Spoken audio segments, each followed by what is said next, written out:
അസാധാരണ ഉത്തരവ് എന്ന് തന്നെ വേണം ഇതിനെ കരുതാൻ. മാത്രമല്ല വളരെ വേഗത്തിൽ ഈ ഉത്തരവ് നടപ്പിലാക്കണം എന്നും പറയുന്നുണ്ട്. ഉത്തരവിൽ തന്നെ പറയുന്നുണ്ട് അത്രയും മോസ്റ്റ് അർജന്റ് എന്നാണ് ആ ഉത്തരവിൽ പറയുകയും ചെയ്തത്.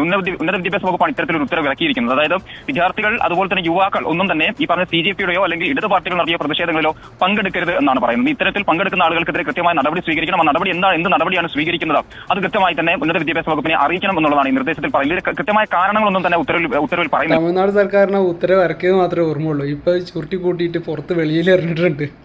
അല്ലെങ്കിൽ വിദ്യാർത്ഥികളോടും യുവാക്കളോടൊക്കെയാണ് കളിക്കാൻ നിൽക്കുന്നത്. അതായത് കൊമ്പത്തുള്ള ആളാണെന്നുണ്ടെങ്കിൽ ശരി, കളിക്കുമ്പോൾ നോക്കി കണ്ടിട്ടൊക്കെ കളിക്കണം. കാരണം ഒരാളുടെ വ്യക്തി സ്വാതന്ത്ര്യം അവരുടെ അഭിപ്രായ സ്വാതന്ത്ര്യത്തിലൊന്നും കൈകടത്താൻ ശ്രമിക്കരുത്.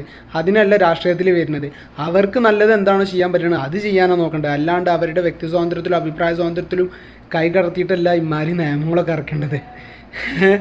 അവർ ന്യായമായിട്ടുള്ള കാര്യങ്ങളിൽ മാത്രമേ ഇടപെടണുള്ളൂ. അവർ വിദ്യാർത്ഥികൾക്കും വേണ്ടിയിട്ട് അവർ പ്രൊട്ടക്ഷനും മറ്റു കാര്യങ്ങളും നടത്തണുള്ളൂ. അതിലൊക്കെ കൈകടത്തുക എന്ന് പറയുകയാണെന്നുണ്ടെങ്കിൽ അതൊക്കെ ഒരുമാതിരി തെണ്ടിത്തരല്ലേ ഈ പരിപാടിയൊക്കെ.